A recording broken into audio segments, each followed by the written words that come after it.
Boa noite. É com muita alegria que eu recebo a todos vocês aqui para essa noite especial, onde nós estamos começando um programa todo especial de estudo da Bíblia, em especial com ênfase na profecia. É um tema extremamente significativo, relevante, e eu tenho certeza que nós juntos vamos crescer e numa experiência muito significativa com Cristo Jesus, o autor e o consumador desse livro. Eu gostaria que você, mesmo que a passagem ela for projetada aí nas telas, que você também se certificasse se realmente ela está aí na sua Bíblia, no aplicativo que você tem no seu celular, para que a gente tornasse esse encontro assim, não apenas a palavra de alguém, mas a confirmação da palavra de Deus, tá bom? Sejam todos mais uma vez bem-vindos. Amanhã nós estaremos aqui e até sexta-feira nesse mesmo horário, e convido você a estender esse convite a outras pessoas também que você ama, que você conhece, para que a nossa semana realmente seja uma semana muito especial. A chuva realmente ela é muito boa, mas ela acaba, nesse momento, atrapalhando um pouquinho aqueles que não têm condução própria. Mas vamos em frente. A mensagem dessa noite ela vai ficar disponibilizada no nosso canal, mas a partir de amanhã nós não estaremos gravando, nem transmitindo. Então, aí, se você está em casa, você tem que vir aqui amanhã, porque nós teremos o programa somente ao vivo e não gravaremos a mensagem, e ela é muito importante. Olha só, a gente vai seguir esse tema profético essa semana, e toda a mensagem que será apresentada, ela vai ter continuidade no dia seguinte. Então, é importante que a gente venha no outro dia, para que alguma coisa que de repente ficou faltando, ela vai ser completada com certeza no outro dia. Essa é a nossa intenção mesmo, porque é impossível numa única noite nós esgotarmos os temas proféticos que a Bíblia aqui apresenta. Você vai perceber também que a gente não vai se ater exclusivamente nos detalhes históricos. É uma abordagem um pouco diferente, com uma ênfase mais para a aplicação do nosso dia a dia. E aí a gente não vai assim ficar preocupado em decorar muitas datas, mas você vai ter assim a possibilidade de uma aplicação mais rápida, mais real para a sua realidade, para a minha realidade também. Não pense que eu não serei e não estou sendo atingido por isso. Eu gosto sempre de me desafiar, e quando existe uma situação como essa, eu procurar um caminho diferente daquele que eu já tinha conhecido. Procurar assim, uma outra informação que venha a ser agregada a esses temas, que possam também fazer disso uma coisa relevante na minha vida e na minha experiência também. E a Bíblia, gente, ela é um livro tão impressionante que todas as vezes que você estuda esse livro, você vai encontrar alguma coisa diferente para a sua vida. Eu tinha um professor, e naquele dia, naquela aula, eu fiquei assim, muito encantado com as coisas que ele falava. E ele tinha também um púlpito assim à frente dele, mas eu não conseguia ver o detalhe do livro que ele usava. E ao longo daquela aula, eu falei assim, não, quando eu terminar essa aula, eu vou falar com o professor e eu vou comprar esse livro. Eu quero comprar esse livro porque eu tenho que ler esse livro que ele está usando. E assim que terminou a aula, eu fui atrás dele, professor, pois não, olha, por favor, eu fiquei encantado com essa aula e eu preciso ler esse livro aí que o senhor usou para dar essa aula. E ele olhou para mim e sorriu e falou assim, olha, eu acho que você já tem esse livro. Eu falei assim, olha, duvido, eu não tenho esse livro, eu quero esse livro. Qual o nome do livro? O autor desse livro, onde eu compro esse livro? E aí ele alongou um pouco mais o seu sorriso e disse: Reinaldo, você tem sim, é a Bíblia. E realmente isso não aconteceu só uma vez já. É impressionante como a Bíblia ela é uma fonte inesgotável. Nós estamos vivendo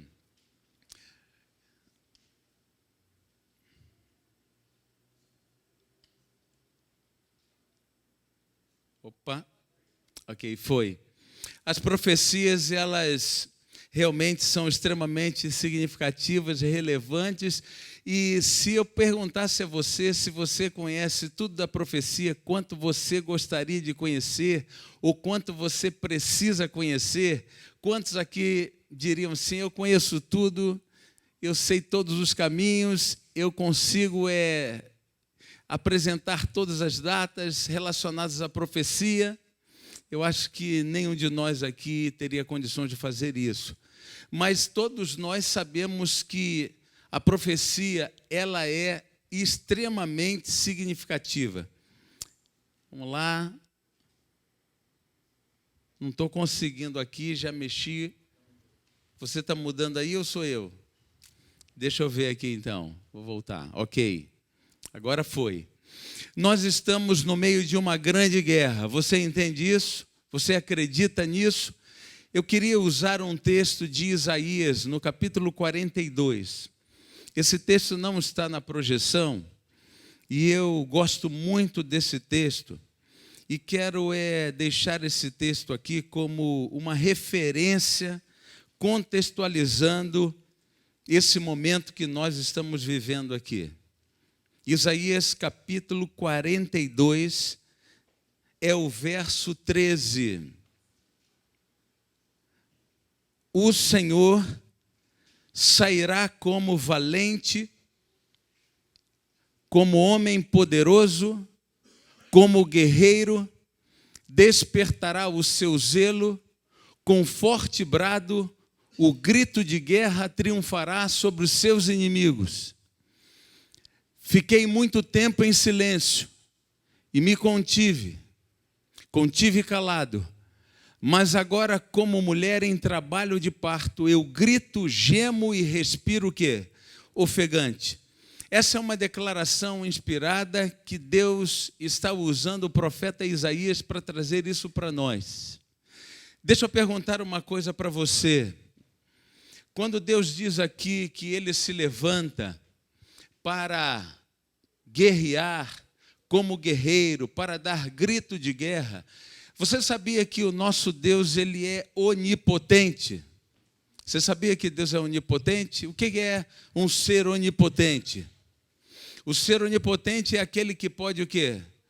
Todas as coisas. Se Deus ele é onipotente, ele pode todas as coisas, então qual é o inimigo que pode prevalecer contra o nosso Deus? Nenhum inimigo. Absolutamente nenhum inimigo.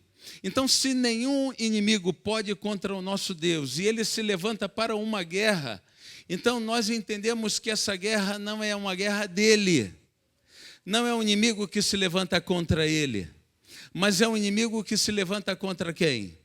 Contra nós, porque nós somos aquilo que Deus mais ama, aquilo que Deus mais aprecia. Então aí Deus entendendo, percebendo que eu e você estamos mergulhados numa guerra, Deus se levanta agora para guerrear a minha guerra, a sua guerra. Essa guerra, gente, não é uma guerra, e o único campo de batalha não é o campo religioso, é o campo moral, é o campo das influências, é o campo dos relacionamentos, é o campo da família, é o campo do relacionamento conjugal, é o campo do relacionamento dos pais com seus filhos.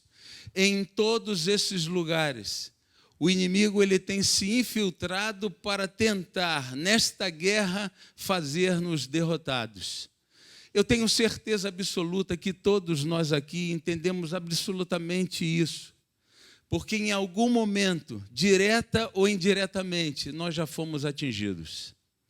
Nesses diferentes campos de batalha, em algum momento da minha vida, da sua vida, em algum momento da minha família, em algum momento da minha relação conjugal, o inimigo entrou para nesta guerra me fazer um derrotado. E a você também. Então, Deus se levanta para então guerrear a minha guerra. As minhas chances agora, ao lado do onipotente, elas passam a ser de quantos por cento? Quantos por cento? 100%. Então, maior é o que está onde? Em nós do que aquele que está no mundo contra nós. Então, é muito importante a gente saber disso, porque nós podemos declarar a nossa vitória em Cristo. E por que então, se já temos Cristo, nós precisamos conhecer as profecias? Por quê? Existe na Bíblia, no livro de Provérbios, capítulo 29, verso 18, não havendo profecia, o povo o quê? Se corrompe. Então, é ou não é importante nós conhecermos a profecia? É extremamente importante, porque a profecia, ela não apenas nos situa nesse campo de batalha, mas ela nos revela o tempo da batalha, o momento da batalha, quando a batalha começou, as estratégias do inimigo nessa batalha, e também como será o fim dessa batalha e como nós poderemos estar realmente vencendo nessa batalha ao lado de Cristo Jesus. A profecia, ela tem esse papel de nos ajudar nessa grande guerra que nós estamos então envolvidos. Vamos a Apocalipse no capítulo 7. Apocalipse no capítulo 7. A intenção desse tema hoje, gente, é nós identificarmos uma estratégia que usa esse nosso inimigo, que a gente precisa, assim, com detalhe, perceber. No finalzinho você que está com a sua Bíblia aberta aí, no finalzinho do capítulo 6, de Apocalipse, a gente, a partir do verso 12 do capítulo 6, você tem um título aí, o sexto selo, certo? O sexto selo. O sexto selo, ele também é uma maneira da linguagem profética descrever um tempo. E esse tempo definido pelo sexto selo é exatamente o tempo que a gente está vivendo. Esse tempo começou em 1798 e se estenderá até o dia da volta de Jesus. Então, nós estamos vivendo nesse período do sexto selo. O sétimo selo do Apocalipse é a volta de Jesus. Então, nesse período entre o sexto selo e o sétimo selo, é que acontece isso que a gente vai ler. Mas olha só a pergunta que aparece no final do capítulo 6. Porque chegou o grande dia da ira deles. E quem é que pode o quê? Suster-se, aguentar. Quem é que pode sobreviver a isso? É uma pergunta, não é uma pergunta? E se é uma pergunta, logo ela precisa de uma o quê? De uma resposta. E quem é que deve responder a essa pergunta? Nós. Exatamente nós precisamos responder a essa pergunta. Essa pergunta, ela foi feita a todos nós. Quem é que poderá sobreviver a isso? É essa grande guerra que está acontecendo. E aí então o texto que a gente separou para nós darmos continuidade. Vamos lá, capítulo 7, verso 1. Depois disto, vi 4 anjos em pé nos 4 cantos da terra, conservando seguros os 4 ventos da terra, para que nenhum vento soprasse sobre a terra, nem sobre o mar, nem sobre árvore alguma. Vi outro anjo que subia do nascente do sol, tendo o selo do Deus vivo, e clamou em grande voz aos 4 anjos, aqueles aos quais fora dado fazer dano à terra e o mar, dizendo: não danifiqueis nem a terra, nem o mar, nem as árvores, vírgula, até o quê? Selarmos aonde? Na fronte os servos do nosso Deus. Ok. Esse texto aí, ele é uma visão que diz que nos 4 cantos da terra estão posicionados os anjos, e esses anjos estão segurando os ventos. Quando soltos, eles farão um grande dano à terra. E nós estamos aí nesse planeta. E quando esses ventos forem soltos, aqueles que não estiverem preparados, porque é tudo aquilo que vai acontecer antes da abertura do 7º selo, e o 7º selo é o quê? A volta de Jesus. Então, nesse ato, quando esses ventos forem soltos, aqueles que não estiverem preparados para a volta de Jesus sofrerão as consequências desse incidente que está definido aí no início do capítulo 7. Só que aí aparece um outro anjo, e esse outro anjo, ele vem depressa, e ele chega gritando para que todo mundo possa ouvir o que ele tem a dizer. Ele tem na sua mão o selo do Deus vivo, e ele diz àqueles 4 anjos posicionados nos 4 cantos da terra: não soltem os ventos, até selarmos na fronte os servos do nosso Deus. Eu não sei se você já parou para pensar um pouco sobre isso, porque parece, quando a gente lê o texto, que essa expressão aí, servos do nosso Deus, ela não está bem contextualizada. É porque servo de Deus é uma expressão que a gente usa para apresentar alguém que tem um relacionamento. Qual é a intensidade do relacionamento de uma pessoa que recebe esse título, servo de Deus? Qual é a intensidade desse relacionamento? O que você acha? É forte. Só que a expressão servo de Deus, ela não está fora de contexto, não. Ela está dizendo que existem muitos servos de Deus que ainda não receberam a identificação do Senhor. Esse selo de Deus, ele não é uma marca que muitas vezes as pessoas dizem, uma marca que vai ser dada assim na testa da pessoa, né? Mas é uma referência à propriedade, porque assim era definido no passado aquilo que pertencia a alguém, uma carta, um objeto, um lugar. E aí João, ele usa essa expressão para identificar, então, um grupo de pessoas que devem pertencer, ser propriedade do Senhor.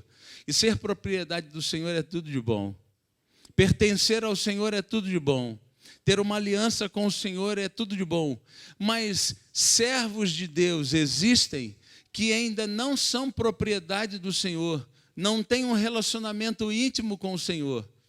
Isso é extremamente preocupante, porque pode ser que nós que aqui estamos, que buscamos as coisas de Deus, que temos uma Bíblia na nossa mão, que temos uma religião, que fazemos parte de uma denominação religiosa, que recebemos esse título de servos de Deus, pode ser que, infelizmente, no íntimo dessa nossa relação com Deus, nós ainda não tenhamos com Ele uma intimidade tamanha ao ponto dele dizer que nós somos servos dele. Mas quando Deus, então, São João 3,16, quando Deus se mostra em amor e envia Jesus para morrer por todos nós, para que não perecêssemos, mas para que tivéssemos a vida eterna.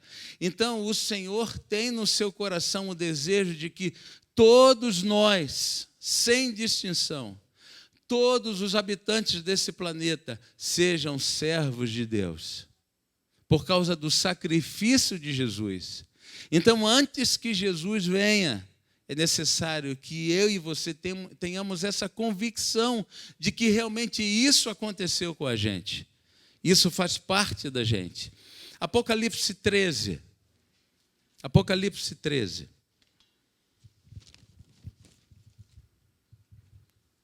Apocalipse 13, ele nos apresenta algumas coisas que são muito, muito significativas.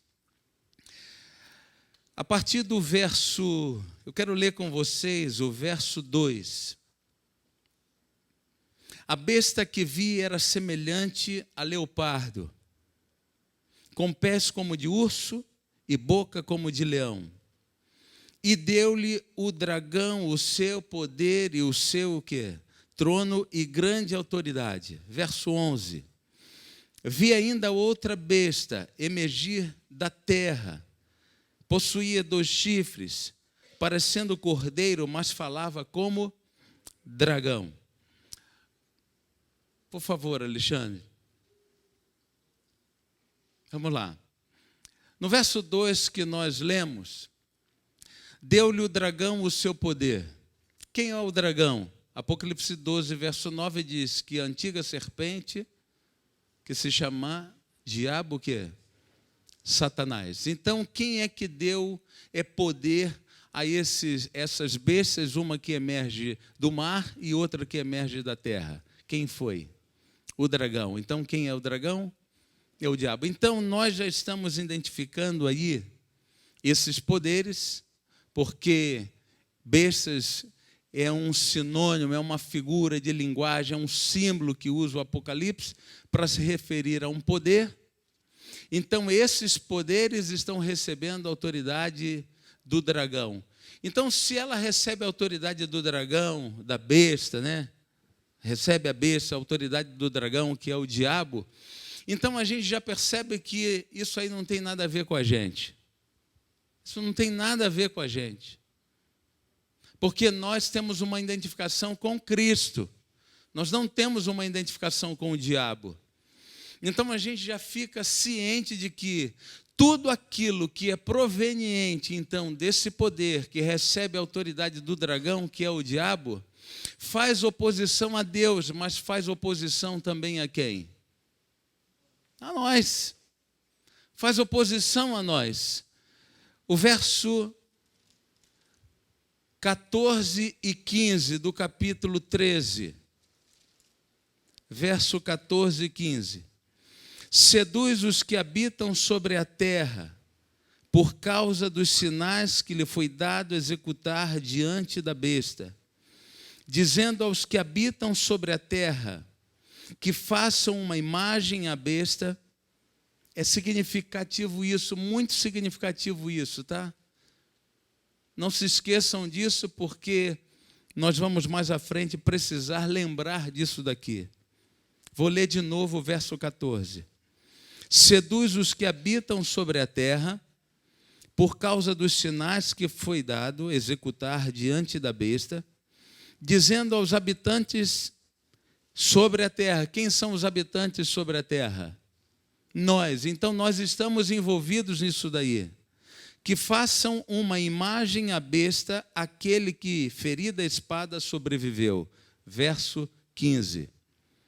E lhe foi dado comunicar fôlego à imagem da besta, para que não só a imagem falasse, como ainda fizesse morrer o quê? Se não adorassem, então, a essa imagem que está sendo formada por esses poderes que recebem a autoridade do dragão, se os habitantes da terra não se rendem a isso, não concordam com isso, então aí o final do verso 15, quantos não adorassem a imagem da besta, faz o quê? Morrer. Verso 16. A todos os pequenos e os grandes,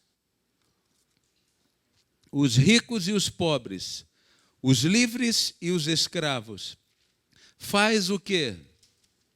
Que lhe seja dada certa marca sobre a mão direita ou sobre o quê? A fronte. Você se lembra ainda do que nós lemos lá no capítulo 7? Depressa aparece um anjo e ele grita que os ventos não podem ser soltos até que os servos de Deus recebam o quê? Uma marca, o selamento na fronte. E agora, no capítulo 13, nós estamos vendo que por parte do dragão, que é o diabo, existe também toda uma estratégia sendo elaborada para que uma marca também seja dada àqueles que fazem associação com ele. E se não fizerem uma associação com ele, não se reverenciarem a esse poder que é definido aqui como uma grande imagem, morram. Nós estamos, então, estabelecendo um paralelo aqui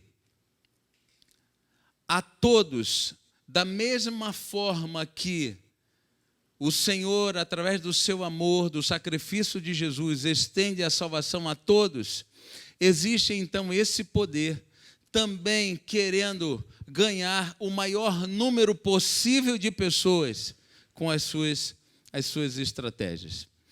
Eu fiz esse gráfico aqui para que a gente pudesse, então, agora visualizar de uma forma assim, muito didática esse paralelo que nós estamos estabelecendo aí do capítulo 7 e do capítulo 13 de Apocalipse. Vamos lá, no capítulo 7, então, Deus é quem está agindo, certo?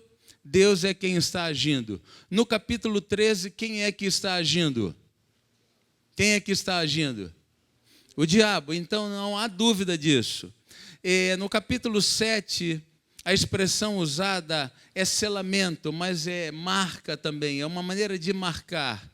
E em que lugar Deus, então, através da revelação do Apocalipse, no capítulo 7, diz que seria dada essa marca? Na fronte. E no capítulo 13, diz que receberão uma marca. Então, essa marcação, que é um poder, é diabo agindo, aonde é dada essa marca também? Na mão ou na fronte? Então, no mesmo lugar, como que se fosse uma ação paralela de contrafação. E no capítulo 7, quem é que deve ser selado? Os servos de Deus, todos nós. Em Apocalipse 13, o diabo agindo, quantos devem receber essa marca? Todos devem receber essa marca. Então, o que fica aqui explícito no capítulo 7 e no capítulo 13 de Apocalipse? Que eu e você estamos mergulhados dentro de uma grande o quê? De uma grande guerra entre Cristo e quem mais? E Satanás. E quem são aqueles que são alvos dessa grande guerra? Quem são? Somos nós. Então, você pode olhar para a pessoa do lado aí e você fala assim, somos nós. Nós estamos no meio de uma grande guerra. Gente, isso daqui é bíblico, certo? Isso é bíblico. A gente está no meio de uma grande guerra. E como eu disse no início, Deus se levanta como homem de guerra. A guerra não é dele, mas ele escolhe vir guerrear a guerra de quem? A minha guerra, a sua guerra. E o campo de batalha é muito mais intenso do que o campo espiritual. E sabe por que eu posso afirmar para você que realmente nós estamos no meio de uma grande guerra? Porque isso acontece comigo, isso é real. A gente sabe que nós estamos no meio desse campo de batalha. Ou nós estaremos ao lado de Cristo, ou nós estaremos ao lado de quem? Não tem jeito. E eu e você queremos estar ao lado de Cristo. Mas vamos lá. Apocalipse 14. Na sequência, então, dos textos que nós estamos lendo. Apocalipse 14, a partir do verso 9. O texto já está ali, tá? Vamos lá. Um terceiro anjo os seguiu, dizendo em alta voz. Se alguém faz o quê, gente? adora a besta, e essa besta recebeu a autoridade de quem mesmo? De quem mesmo? Do diabo. Então não tem nada a ver com a gente. Se alguém adorar a besta e a sua imagem e receber a sua marca na testa ou na mão, também o quê? Beberá do vinho do furor de Deus que foi derramado sem mistura no cálice da sua ira. Será ainda atormentado com um enxofre ardente na presença dos santos anjos e do Cordeiro, e a fumaça do tormento de tais pessoas sobe para todo sempre. Para todos os que adoram a besta e a sua imagem, e para quem recebe a marca do seu nome, o que diz a Bíblia?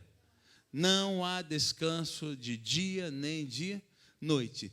Então vocês estão percebendo que essa questão aí da identificação é um tema extremamente relevante para o tempo que a gente está vivendo? Vocês percebem que isso está sendo repetido ao longo dos capítulos do livro de Apocalipse? Como que querendo chamar a nossa atenção, não simplesmente para a guerra, mas para a estratégia da guerra. E eu e você, entendendo isso, a gente precisa se posicionar ao lado de Cristo.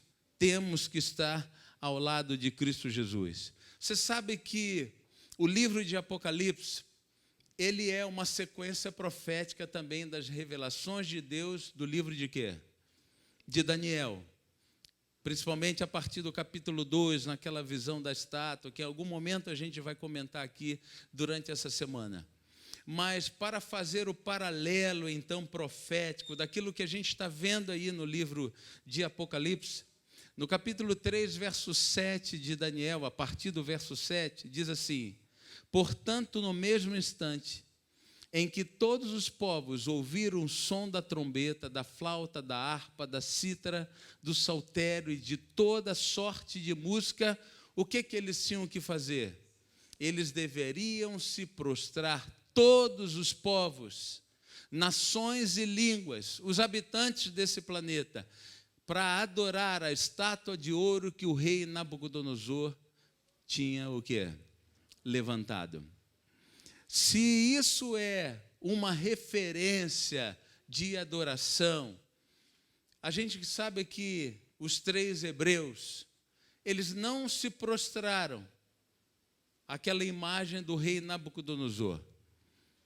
E havia um decreto de morte que, caso eles não se prostrassem a essa imagem, o que aconteceria com eles? Eles morreriam. Você se lembra disso no texto que nós lemos no capítulo 13 de Apocalipse? Que fizesse uma imagem e reverenciasse, adorasse essa imagem, e os habitantes da terra que não fizessem isso, o que aconteceria? E eles morreriam. Só aqueles que tivessem a marca dessa besta na fronte é que estariam livres dessa condenação prometida, então, por esse poder que recebe a autoridade do diabo. É extremamente significativo esse paralelo. Esses 3 hebreus, Ananias, Misael e Azarias, está o registro lá no livro de Daniel, no capítulo 7. Eles foram então lançados à fornalha ardente, porque eles não se prostraram a esta imagem do rei Nabucodonosor. E aconteceu o livramento, a gente diz, que eles foram lançados, eram 3, e eram vistos agora 4. Alguém estava com eles lá, aquele que se dispôs a nos salvar, que quer que a gente tenha uma identificação com ele. E esses jovens tinham essa identificação com o Senhor, e por isso eles então passaram ilesos. Apocalipse 15,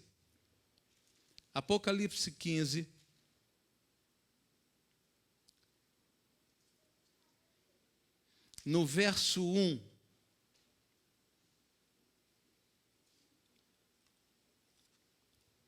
vi no céu outro sinal grande e admirável, 7 anjos tendo os 7 últimos, o que, gente? Flagelos, pois com estes se consumou o que? a cólera de Deus. Então, aquela cena do juízo que nós começamos a ver no capítulo 7, que os ventos seriam soltos e fariam dano ao céu, à terra, ao mar, e de repente eles são interrompidos porque há necessidade que nós sejamos identificados, que queiramos ser identificados. Isso acontece agora. O verso 1 aí do capítulo 15 diz que os flagelos acontecem. Então já ficou definido quem está ao lado de Cristo ou quem está ao lado de quem? Do diabo, não tem outro caminho. Mas aí o verso 2 do capítulo 15 diz o seguinte: vi como que um mar de vidro mesclado de fogo e os vencedores da besta, amém?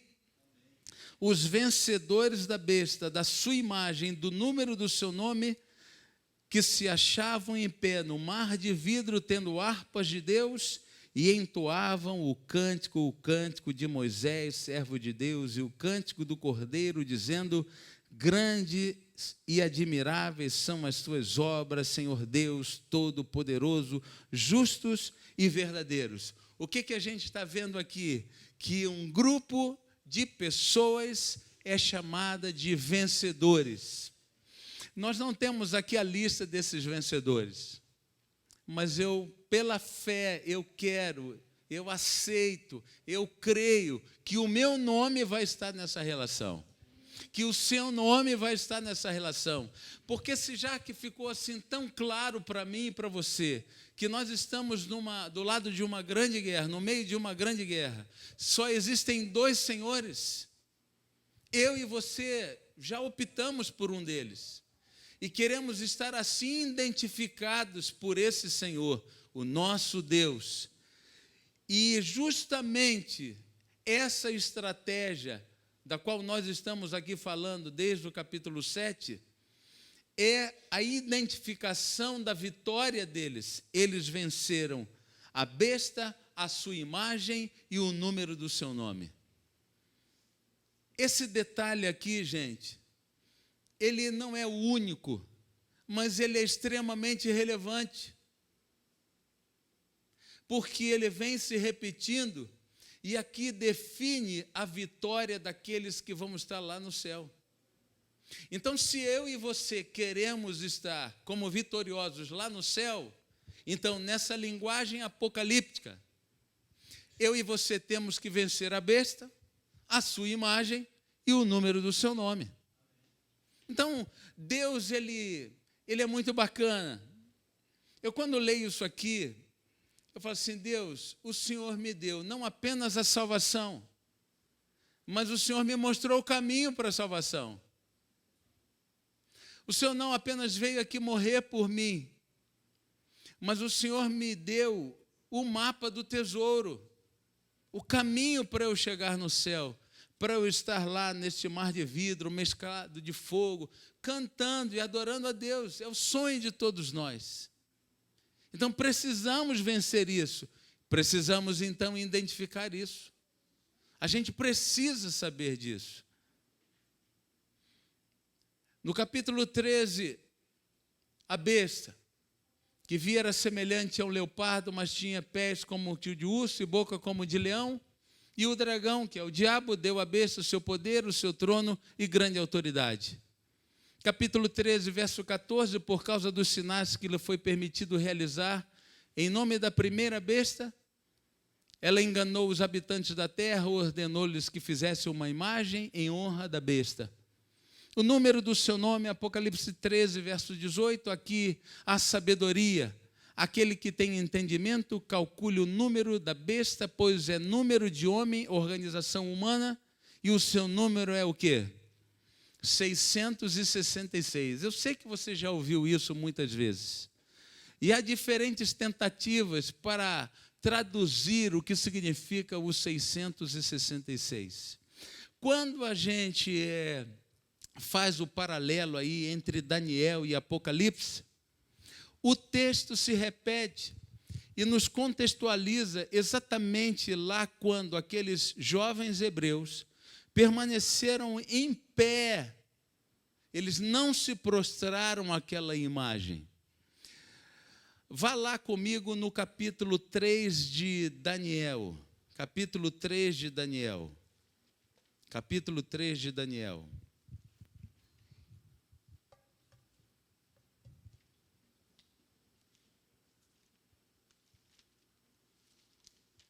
Daniel no capítulo 3.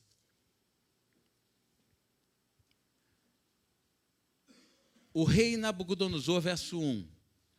O rei Nabucodonosor fez uma imagem de ouro que tinha o quê? 60 côvados de altura e 6 de largura. Gente, isso daqui não é simplesmente uma medida por acaso, que ele, de repente, do nada, ele falou assim, eu vou fazer uma estátua e eu quero que ela tenha 6 côvados de largura e 60 de altura. Isso não é por acaso. Deixa eu mostrar uma coisa aqui para vocês. Na Babilônia, o número 6, ele representa o quê? O Deus menor. Então, o número 6 representa o quê? O Deus menor. Por que a gente precisa falar do Deus de Babilônia? Babilônia, eles não eram monoteístas. O que é ser monoteísta? É ter um único quê? Um único Deus. Você é monoteísta? Nós somos monoteístas, porque nós cremos no único Deus. Mas os babilônicos, pagãos, eles não eram monoteístas, eles eram politeístas. O que significa isso? Que eles tinham muitos deuses. E para adorar esses deuses, eles tinham uma igreja também, um templo chamado Panteão Babilônico. E ali eles então adoravam esses deuses. Por quê? Nós estamos respondendo a pergunta, os 6 côvados de largura e os 60 côvados de altura, era apenas uma conta do nada, que aconteceu do nada, ele escolheu do nada. Não, elas tinham uma relação com a religiosidade deles. Então, o número 6 representava o quê? O Deus menor. O 60 representava o quê? O Deus maior. E 600 simbolizava o quê? O panteão de deuses babilônicos. Então, aí nós estamos encontrando equivalências numéricas para essa batalha. A soma desses 3 números é igual a quê? A 666, que representa o Deus Sol, que é um dos deuses, os nomes usados por Lúcifer, portador de luz.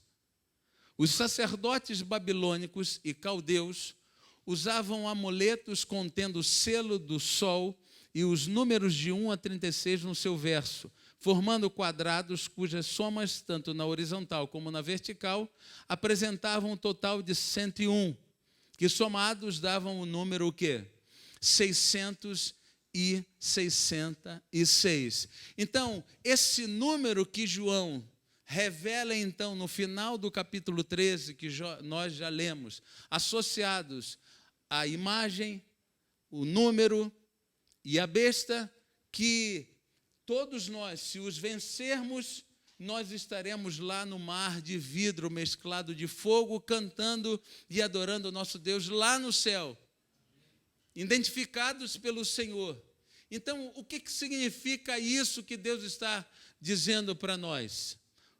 Aqueles jovens hebreus, diante daquela estátua, que tinha então uma equivalência, isso não era só um capricho de um rei, mas eles estavam querendo também que esses jovens hebreus, eles se curvassem à religião dos babilônicos.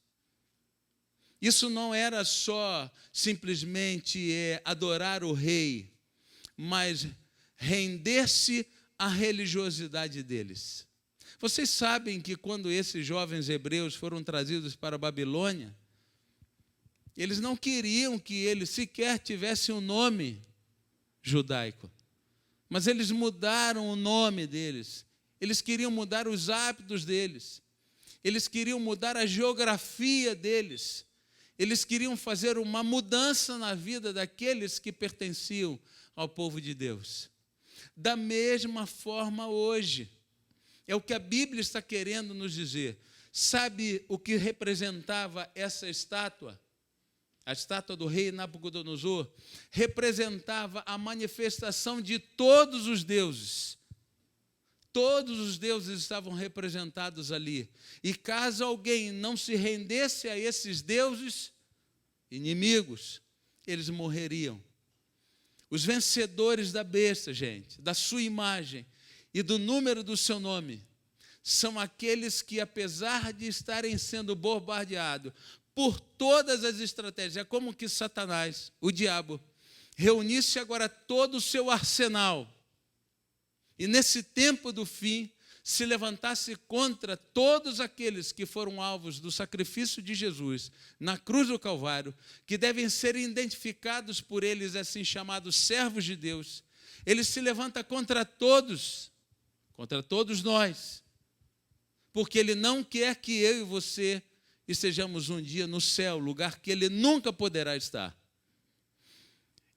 Ele reúne todos os seus exércitos, todas as suas estratégias para se levantar contra nós.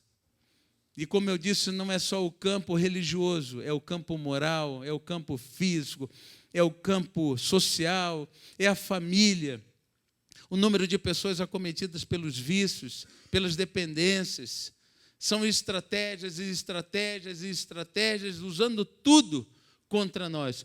Como poderemos nós vencer nesse campo de batalha? No capítulo 14 de Apocalipse, é dado então para nós o segredo para que nós estejamos lá no mar de vidro. Como eles venceram no passado. Está aqui no capítulo 14 de Apocalipse, no verso 12. Aqui está a perseverança de quem? Dos santos. O que significa perseverar? Insistir, apesar das circunstâncias, insistir, apesar das circunstâncias, não desistir, apesar das circunstâncias, se manter firme, porque sabemos que pouco tempo o quê? Nós temos perseverança. Aqui está a perseverança dos santos que obedecem aos mandamentos de Deus e permanecem fiéis a Jesus. Como eles venceram? Como vencerão? Como nós venceremos? Aqui está a perseverança dos santos que obedecem aos mandamentos de Deus e permanecem aonde? Fiéis a Jesus. Vocês percebem que Deus, Ele mostra a guerra, Ele mostra como nós estaremos vitoriosos depois da guerra, como Ele mostra as estratégias do mal nesta guerra, e a única possibilidade de nós, os santos, os servos de Deus, sermos declarados vitoriosos, é se nós tivermos essas características aí. O contexto aqui do capítulo 14, você não pode esquecer, nós já lemos. O verso 9. Seguiu-se a este outro anjo, o terceiro, dizendo em grande voz: se alguém adora a besta e a sua imagem e recebe a sua marca na fronte ou sobre a mão, também esse beberá do vinho da cólera de Deus, preparado sem mistura, do cálice da sua ira, e será atormentado com fogo e enxofre diante dos santos anjos e na presença do Cordeiro.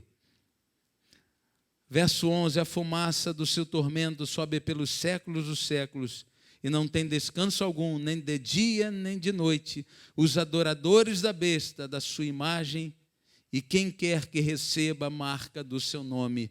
Aqui está a perseverança, então, dos santos.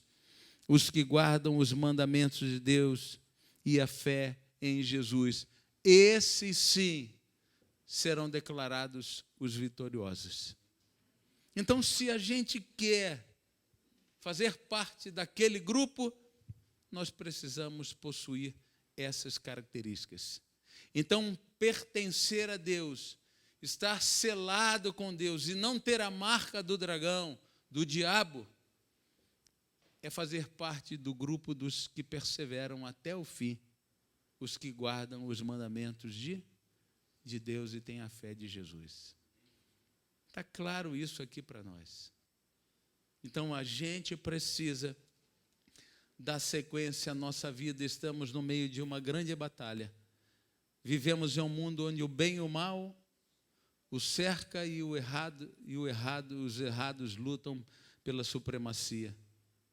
Para saber mais sobre essa grande batalha, vamos à única fonte que revelará tudo o que é necessário para sermos vencedores. E a única fonte qual é, gente? A Bíblia Sagrada. Jesus, ele prometeu: e conhecereis a verdade, e a verdade vai fazer o que com a gente? E a verdade nos libertará. Qual a causa de tudo isso? Qual é a causa de tudo isso? Amanhã. Não é? Amanhã a gente vai saber.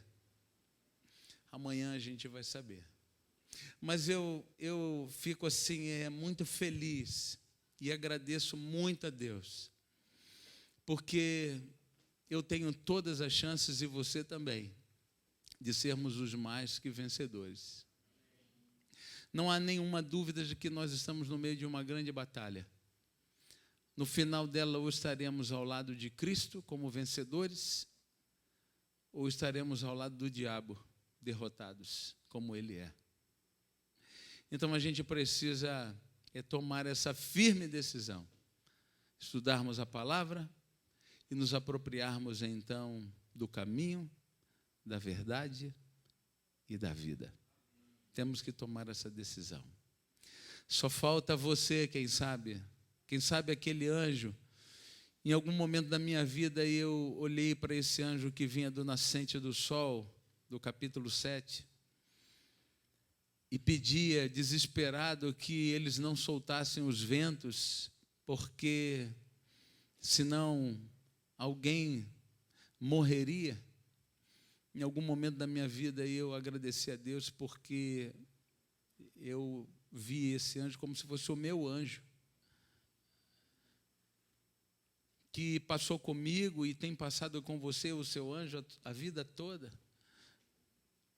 No dia que eu nasci, e você também, e os meus pais se debruçavam naquele pedacinho de vidro para tentar me ver, ali naquele bercinho daquela maternidade.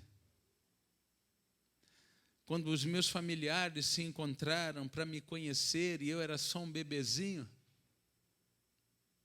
ali também estava o meu anjo da guarda, e o seu também. Eu fico imaginando como Deus é onisciente, Ele sabe de todas as coisas. O dia que minha mãe e meu pai se conheceram como homem e mulher, e aquele espermatozoide conseguiu chegar àquele óvulo, Deus sabia que depois de 9 meses eu ia nascer. E aí lá no céu, Deus de repente olha para um anjo, ele fala assim: vem cá que eu quero falar um negócio com você.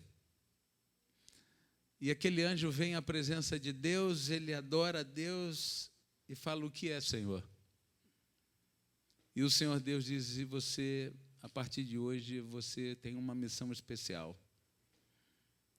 Você vai lá para o planeta Terra. E você vai cuidar, em meu lugar, de um menino que vai nascer. Ele será chamado Reinaldo, filho do Celso e da Lila. E você vai cuidar dele todos os dias. E como diz o Salmo 91, ele abre, e já abriu tantas vezes as suas asas, porque caem 1000 ao meu lado, 10.000 à minha direita, e na sua também história, arcando as suas asas para que a gente não seja atingido, para que a gente um dia possa estar lá no céu. Até aqueles que morreram em Cristo, a Bíblia diz que à porta das sepulturas, os anjos estarão ali esperando o dia da volta de Jesus para reencontrarem aqueles que morreram em Cristo. E eu quero muito conhecer esse anjo. E eu, em algum momento da minha vida, eu imaginei que esse anjo foi até a presença do Senhor e falou assim: olha, se o Senhor soltar os ventos hoje, o Reinaldo vai morrer. O Reinaldo não está preparado. Então, Senhor, pela tua misericórdia, pela tua graça, dá mais um tempo de graça. E a Bíblia diz lá em Pedro, não retarda o Senhor a sua promessa, como alguns a julgam o quê? Demorada, mas Ele é longânimo, porque Ele não quer que nenhum de nós pereça. E se fosse da sua vontade, da minha vontade, Jesus já teria voltado o quê? Um tempão, mas de repente tem um filho, tem um esposo, uma esposa, tem um amigo. Ainda tinha eu e você que não estávamos preparados. E eu não quero decepcionar o meu anjo. Eu quero subir com ele. O dia que todos nós estivermos subindo, eu quero subir com o meu anjo. Então eu preciso disso. Eu preciso ter a paciência dos santos, os que guardam os mandamentos de Deus e têm a fé de Jesus. Eu preciso. Então, quem sabe o Senhor esperou todo esse tempo para que não faltasse você, para que não faltasse eu, para que não faltássemos. Nós vamos ouvir uma música agora e pensa na letra dessa música e fala: Senhor, eu já sei as estratégias do inimigo e eu quero estar ao seu lado, eu quero ser mais do que vencedor.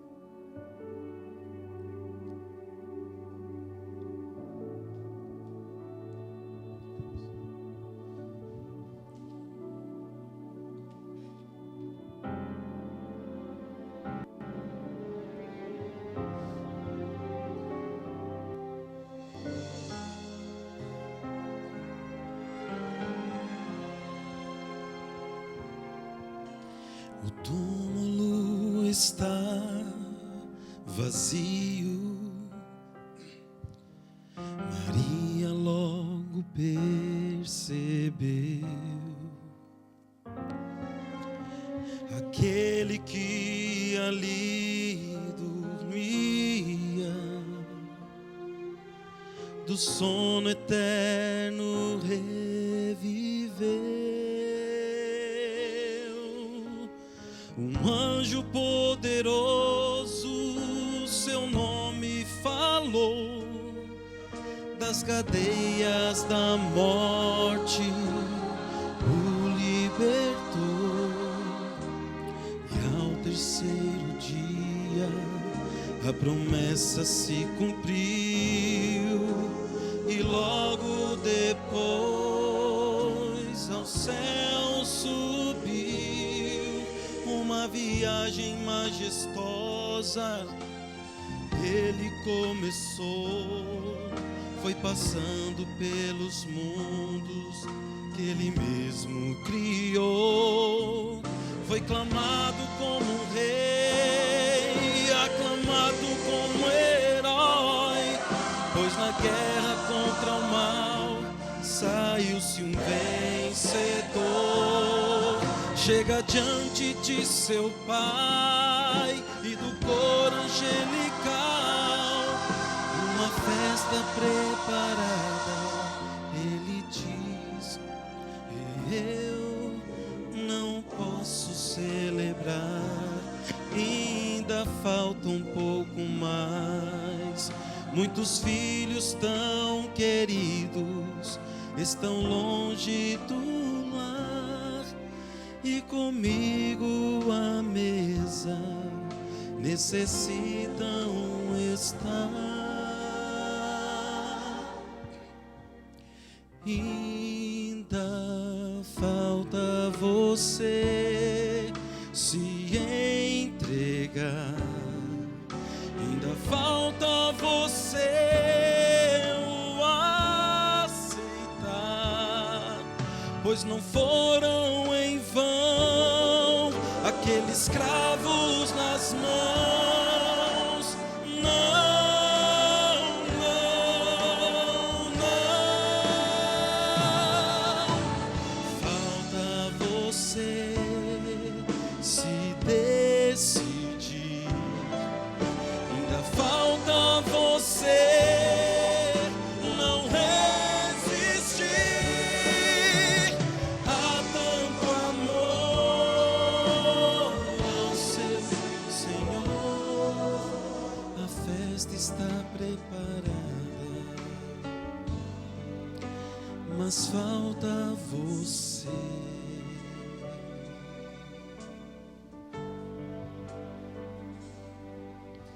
A festa está preparada, mas só falta você.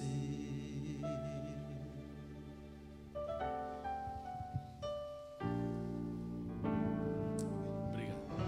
Vamos ficar em pé, nós vamos fazer oração. Querido e maravilhoso Deus, louvado seja o teu nome, pela oportunidade e o privilégio de podermos abrir a Tua Palavra e conhecer as revelações do Senhor para esse tempo que nós estamos vivendo. Obrigado, Deus, porque fica muito claro que nós estamos no meio de uma grande guerra.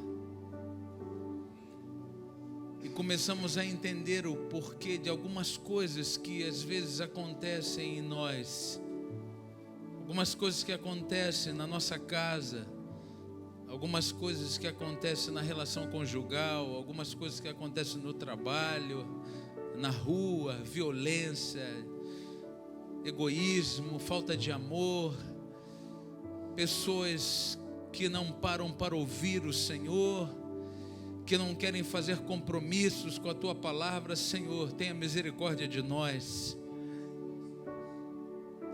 Tenha misericórdia de nós, porque muitas vezes, pelo que percebemos, temos ficado muito mais ao lado do inimigo do que ao lado do Senhor.